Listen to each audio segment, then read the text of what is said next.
ये कहानी है सुंदरवन की, जहाँ रानो नाम की एक चिड़िया रहती थी, जो दिखने में जितनी छोटी थी, उसका दिल उतना ही विशाल था।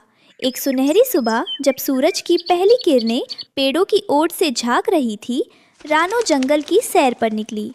वो चहकती हुई चमेली के झुरमुटों से गुजर रही थी कि तभी उसे एक कराहने की आवाज़ सुनाई दी।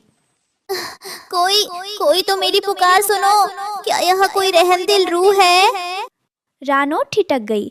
उसने गौर से देखा तो एक पुरानी झाड़ी के पास एक विशाल गुलाब का फूल लगा था, लेकिन उसकी हालत बड़ी दयनीय थी। पंखुड़ियां मुरझा गई थी और रंग फीका पड़ चुका था। अरे, ये आवाज़! क्या तुम बोल रहे हो, प्यारे लाल गुलाब? हाँ नन्ही चिड़िया, हफ्तों से बारिश नहीं हुई और सूरज की तपिश ने मेरा दम घोट दिया है। मेरी जड़ें पत्थर की तरह सूख गई हैं। क्या तुम मुझे थोड़ा जीवन दे सकती हो? तुम फिक्र मत करो दोस्त, रानो के होते हुए कोई प्यासा नहीं रहेगा। रानो तुरंत उड़ी और पास की झील से अपनी छोटी सी चोंच में पानी भरकर लाई। उसने एक बार नहीं बल्कि 10 बार चक्कर लगाए। वो थक चुकी थी, लेकिन उसने हार नहीं मानी। जैसे ही पानी की बूंदें गुलाब की जड़ों में पड़ी, एक चमत्कार हुआ। गुलाब की पंखुड़ियाँ फिर से लाल मखमली हो गई और उसमें से एक दिव्य खुशबू निकलने लगी। आह, क्या ताजगी है रानो। तुमने आज मुझे नया जीवन दिया है। आज से मैं तुम्हारा कर्जदार और सबसे पक्का दोस्त हूँ। अरे, ऐसी कोई बात नहीं। ये तो पक्षी होने के नाते मेरा फ़र्ज़ है। अब तुम्हें कभी भी किसी चीज़ की ज़रूरत हो तो मुझे बता देना। मैं आज से तुम्हारी दोस्त हूँ। वहीं उसी जंगल में कालू नाम का एक कौवा रहता था, जिसकी आंखों में हमेशा दूसरों के लिए जलन रहती थी। वो रानो की खुशी और उसकी साफ सुथरी जिंदगी से चिढ़ता था। ये रानो बड़ी मिस इंडिया बनी फिरती है, पूरा दिन गाती रहती है। आज इसकी चहचहाहट बंद करूंगा। दोपहर के समय जब रानो दाना चुगने दूर गई थी, कालू उसके घोंसले पर टूट पड़ा। उसने बेरहमी से एक एक तिनका बिखेर दिया और रानो के सपनों का आशियाना उजाड़ दिया। जब रानो लौटी तो उसकी आंखों के सामने तबाही का मंजर था। हे भगवान, ये क्या हो गया? ये सब किसने किया? मेरा घर ये किसने तोड़ा? किसकी दुश्मनी थी मेरे साथ? मेरा घर, मेरा छोटा सा संसार सब खत्म हो गया। अब मैं इस तूफानी रात में अपने पंख कहाँ छिपाऊंगी? वो सिसकियाँ लेती हुई अपने दोस्त गुलाब के पास पहुंची। उसकी आंखों से गिरते आंसू गुलाब की पंखुड़ियों पर गिरे। क्या हुआ रानो, तुम इतनी उदास क्यों हो? दोस्त, कालू कौवे ने मेरा घोंसला तोड़ दिया। मैं अब बेघर हूँ। जंगल के नियम बहुत सख्त है। जिसके पास घर नहीं, उसे रातों में जंगली बिल्लियों का डर रहता है। गुलाब का फूल अचानक कांपने लगा और उसके चारों ओर एक सुनहरी आभा फैल गई। रानो, रोना बंद करो। तुमने एक बेजुबान फूल की जान बचाई थी। आज वो फूल तुम्हारी इबादत करेगा। मैं कोई साधारण पौधा नहीं, मैं परियों के देश का जादुई गुलाब हूँ। देखते ही देखते जमीन से एक बड़ी सी बेल निकली और उसने एक अद्भुत आकार लेना शुरू किया। मिनटों के भीतर वहाँ एक मखमली गुलाब घर खड़ा हो गया। वो घर पूरी तरह गुलाब की पंखुड़ियों से बना था। खिड़कियाँ चमेली की थी और छत पर ओस की बूंदें हीरो की तरह चमक रही थी। हे भगवान, ये तो परियों की कहानियों जैसा है। जाओ रानो, ये तुम्हारा नया महल है। ये घर ना तो तूफान से टूटेगा और ना ही कोई दुश्मन इसे छू पाएगा। अगले दिन जब कालू को खबर मिली कि रानो एक जादुई घर में रह रही है, तो वो जल भुनकर कोयला हो गया। वो सीना फुलाकर रानो के महल के बाहर पहुंचा। ओ रानो, बाहर निकल। ये फूलों की दुकान यहाँ किसने सजाई है? चल हट, ये इलाका मेरा है तो ये घर भी मेरा हुआ। कालू भाई, जरा तमीज से बात कीजिए। ये घर जादुई है और यहाँ सिर्फ नेक दिल वालों को जगह मिलती है। नेक दिल मेरी जूती। अभी देख, अपनी चोंच से इस फूल के घर को कचरा बना दूंगा। कालू ने उड़कर जोर से घर की छत पर हमला किया, लेकिन जैसे ही उसकी चोट छुई, घर की पंखुड़ियां स्प्रिंग की तरह उछली। कालू पीछे जाकर एक कंटीली झाड़ी में फंस गया। आह, उई, मेरे पिछवाड़े में कांटा चुभ गया। ये कैसा घर है? ये बाउंसर वाला घर है कालू भाई। जितना जोर लगाओगे उतना ही दूर जाकर गिरोगे। अच्छा, रुक, मैं आग लगा दूंगा इसमें। कालू एक जलती हुई टहनी लेकर आया, लेकिन जैसे ही वो पास पहुंचा, घर से एक फव्वारा छूटा और कालू भीग कर गीला चूहा बन गया। नहा लिए कालू भाई? सुना है कौवों को नहाने से अकल आती है, शायद आप पर भी असर हो जाए। देख लूंगा तुझे। मैं यहाँ के शेर राजा से शिकायत करूंगा कि तू अवैध निर्माण कर रही है। जंगल में तेज मानसून शुरू हो गया। बाकी पक्षियों के घोंसले टपकने लगे। रानू ने देखा कि टुनटुनी चिड़िया अपने बच्चों के साथ भीग रही है और मिट्ठू तोता ठंड से काँप रहा है। टुनटुनी, मिट्ठू, तुम सब बाहर क्यों खड़े हो? जल्दी आओ, मेरे घर में बहुत जगह है। पर रानो, हम इतने सारे लोग इस छोटे से फूल में कैसे समाएंगे? तुम बस कदम तो बढ़ाओ। जैसे ही एक एक करके पक्षी अंदर आए, जादुई घर खुद ब खुद बड़ा होने लगा। रात के समय तूफान भयंकर हो गया, ओले गिरने लगे। तभी बाहर से एक कमजोर काव काव की आवाज आई। रानो, मुझे बचा लो, मैं मर रहा हूँ। मैंने तुम्हारा घर तोड़ा था, पर आज मुझे समझ आया कि नफरत की कोई छत नहीं होती। रानो ने मुस्कुराकर उसे अंदर खींच लिया और उसे गर्म शहद पीने को दिया। कालू की आंखों में आंसू थे। उसने सोचा था रानो उसे बेइज्जत करेगी, लेकिन रानो ने उसे कंबल दिया। रानो, तूने मुझे बचाकर मुझे मार ही डाला। मैं इतना बुरा था, और तू। कालू भाई, दुनिया में दो तरह के लोग होते हैं। एक वो जो दूसरों का घर उजाड़कर खुद को बड़ा समझते हैं, और दूसरे वो जो दूसरों के आंसुओं को पोंछकर उनके दिल में घर बनाते हैं। तिनकों का घर तो टूट सकता है, पर दुआओं का घर कोई नहीं तोड़ सकता। तूफान अपनी चरम सीमा पर था। तेज हवाओं के कारण बड़े बड़े पेड़ झुक रहे थे। तभी मखमली जादुई घर के दरवाजे पर किसी के जोर से गिरने की आवाज़ आई। रानो ने तुरंत जादुई पंखुड़ियों वाला दरवाज़ा खोला। बाहर कीचड़ में लथपथ उल्लू बाबा गिरे पड़े थे।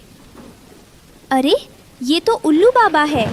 कालू भाई, मिट्ठू, जल्दी आओ, बाबा को अंदर लाने में मदद करो। बाबा, आप इस हाल में? चलिए, घबराइए मत, आप सुरक्षित हाथों में हैं। पक्षी उन्हें उठाकर मखमली कालीन पर ले आए। उल्लू बाबा दर्द से कराह रहे थे और उनकी आंखें बंद हो रही थी। बाबा, क्या हुआ आपको? आप इस तूफान में बाहर क्या कर रहे थे? नन्ही रानो, मैं अपने पुराने कोटर में सो रहा था। तभी एक भारी टहनी मेरे ऊपर गिर गई। मेरा पंख दब गया। मुझे लगा आज मेरी आखिरी रात है। रानो ने बिना समय गवाए अपने जादुई घर से मदद मांगी।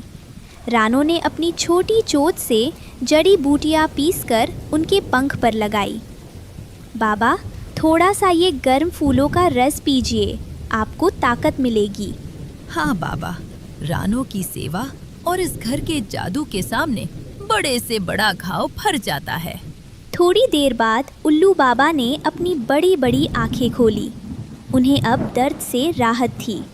उन्होंने चारों ओर देखा। कौवा, तोता, चिड़िया सब एक साथ मिलकर उनकी सेवा कर रहे थे।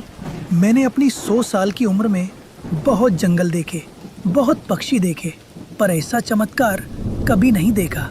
रानो, तुमने सिर्फ मुझे नहीं बचाया, तुमने इस जंगल की एकता को बचाया है। सुबह हुई। तूफान थम चुका था। उल्लू बाबा अब बिल्कुल ठीक थे। रानो, जब तक तुम्हारे दिल में दूसरों के लिए दर्द रहेगा, ये जादुई घर कभी नहीं मुरझाएगा। ये सिर्फ एक घर नहीं, ये इस जंगल का शांति केंद्र है। बाबा, बस आप सबका आशीर्वाद बना रहे। मेरा तो बस एक ही सपना है कि कोई भी पक्षी रात को भूखा या बेघर न सोए। वो जादुई गुलाब घर दोस्ती की हवेली के नाम से मशहूर हुआ, जहाँ न कोई छोटा था न बड़ा, बस प्यार ही प्यार था। टुनटुनी ससुराल में बहुत से सपने सजाकर आई थी। सोचा था बंटी की नौकरी है, अच्छा घर है, जो तंगी मायके में देखी है वो ससुराल में नहीं मिलेगी। छोटा परिवार है, बंटी की 2 बहनें और माँ है, पिताजी थे नहीं, ससुराल में राज करूंगी। कुछ दिन बहुत अच्छे बीते, मगर एक दिन पता चला कि बंटी की नौकरी छूट गई। सारे सपने हवा हो गए। अब हम क्या करें बंटी, कहाँ से खर्चा चलेगा? अभी तुम्हारी 2 जवान बहनें भी कुंवारी हैं, उनकी भी शादी करनी पड़ेगी, कैसे होगा सब? क्या करूं टुनटुनी, कंपनी घाटे में चल रही थी इसलिए बंद हो गई, पर तुम चिंता मत करो, सब ठीक हो जाएगा। 2 साल बीत गए, मगर बंटी को कहीं काम नहीं मिला। जो जमा पूंजी थी उससे एक बहन की शादी कर दी। कुछ दिनों बाद टुनटुनी को एक बेटी हुई। टुनटुनी की चिंता और ज्यादा बढ़ने लगी। बंटी, अब हमारी बेटी हो गई है, अपनी इच्छाएं तो मैं मार भी लूं, पर बच्चे की जरूरतें वो तो पूरी करनी ही पड़ेगी ना। जानता हूँ, कोशिश कर तो रहा हूँ। और 1 साल बाद टुनटुनी ने एक और बेटी को जन्म दिया। बंटी की माँ बोली, बंटी, तेरी एक बहन की शादी तो हो गई, मगर बेटा अभी दूसरी भी है, उसका क्या होगा? माँ, ये घोंसला बेच देते हैं, कुछ दिन किराए पर रह लेंगे। मैं क्या करूँ, दिन रात कोशिश में लगा रहता हूँ, पर कहीं काम मिल ही नहीं रहा। बंटी, बहनों के लिए आप मकान बेच रहे हो, हमारी भी 2 बेटियां हो गई हैं, उनके लिए क्या बेचोगे? टुनटुनी, मैं पढ़ा लिखा हूँ, तुम क्या सोचती हो कि मैं अब ठेला लगाऊंगा? ये मुझसे नहीं होगा। टुनटुनी रोने लगी और बोली,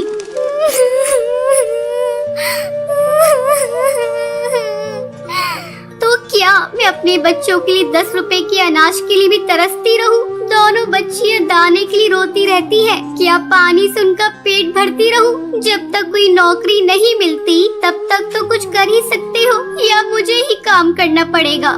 नहीं, हमारे घर की बहू बेटी बाहर काम नहीं करती। टुनटुनी बहुत दुखी रहने लगी। कुछ समय बाद घर बेचकर दूसरी बहन की शादी भी हो गई। अब तो रोज ही बंटी और टुनटुनी के बीच में लड़ाई रहने लगी। एक दिन बेरोजगारी से तंग आकर बंटी ने आत्महत्या कर ली। टुनटुनी के सारे सपने टूट गए।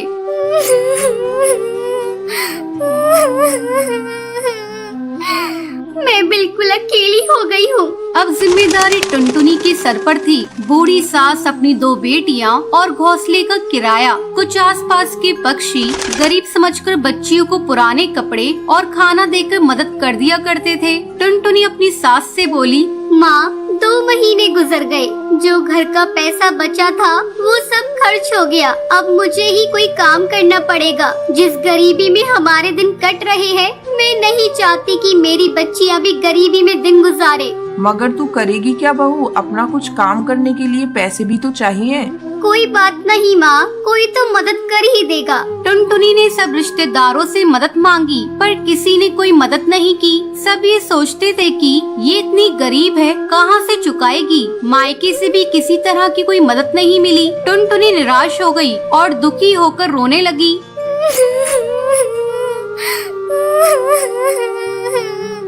मैं अपने बच्चों को भूखा नहीं मरने दूंगी, कुछ ना कुछ करूंगी, पर इतने पैसों में क्या काम करूं?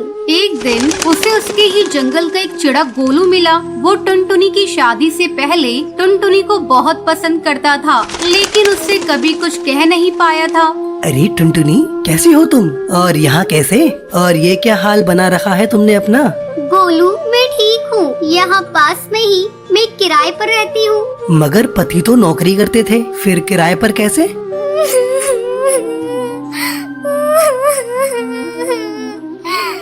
मेरे पति नहीं है, नौकरी छूट गई, घर बिक गया। बहुत गरीबी में दिन गुजार रही हूँ, कोई काम भी नहीं कर पा रही हूँ। मेरे पास केवल 1000 रुपए हैं, उसमें मुझे घर का खर्चा भी चलाना है और किराया भी देना है। मेरी सास बुजुर्ग है और मेरी 2 बेटियां भी है, कोई सहारा नहीं है, सबने साथ छोड़ दिया। कैसे कर पाऊंगी इतने कम पैसों में कोई काम? इतनी चिंता मत करो टुनटुनी, तुम चलो मेरे साथ। गोलू उसे चूड़ियों की थोक रेट वाली दुकान पर ले गया। ये मेरी ही दुकान है टुनटुनी। फ्री में देकर तुम्हारे आत्मसम्मान को ठेस नहीं पहुंचाना चाहता, इसलिए ये 1000 रुपए की चूड़ियां दे रहा हूँ। बाजार में इनकी कीमत बहुत ज्यादा है, पर मैं तुम्हें ये आधे रेट में दे रहा हूँ। लेकिन तुम इन्हें 20 रुपए दर्जन बेचना। ये बहुत सुंदर चूड़ियां हैं। पहले कम बेचना और जैसे ही मुनाफा दिखाई दे 30 रुपए दर्जन बेचना। टुनटुनी बहुत खुश हुई। उसकी सारी परेशानी का हल जो उसे मिल गया था, वो चूड़ियाँ बेचने लगी। चूड़ी ले लो, चूड़ी रंग बिरंगी चूड़ी ले लो, सुहागों वाली चूड़ी ले लो। वो डाल डाल जाकर चूड़ियाँ बेचती और बीच बीच में आकर अपनी बेटियों को भी देख लेती। आसपास के पक्षी उसे गरीब समझकर मोल भाव भी नहीं करते। सबको उसकी चूड़ियाँ पसंद आने लगी और उसकी खूब बिक्री होने लगी। चूड़ियाँ तो टुनटुनी के पास ही सुंदर होती हैं, उसी से खरीदेंगे। तीज त्योहार पर और शादियों में चूड़ी पहनाने के लिए उसे ही बुलाया जाता था, जिसमें उसकी कमाई अच्छी हो जाती थी। इस तरह 1 साल गुजर गया। टुनटुनी के अच्छे दिन आने लगे। टुनटुनी गोलू से बोली, गोलू, तुम्हारा बहुत बहुत धन्यवाद। तुम्हारी वजह से मैं आज अपनी गृहस्थी चला रही हूँ, नहीं तो भूखे मरने की नौबत आ गई थी। ये तो तुम्हारी मेहनत है टुनटुनी, मैंने कुछ नहीं किया। जितनी मेहनत करोगी उतना ही अच्छा फल मिलेगा। इसलिए कहते हैं मेहनत करने वालों की कभी हार नहीं होती। लाइक, कमेंट, अगर अभी तक सब्सक्राइब नहीं किए हैं तो सब्सक्राइब जल्दी से जल्दी कर दें और ऐसी वीडियो आपको हम हमेशा दिखाएंगे।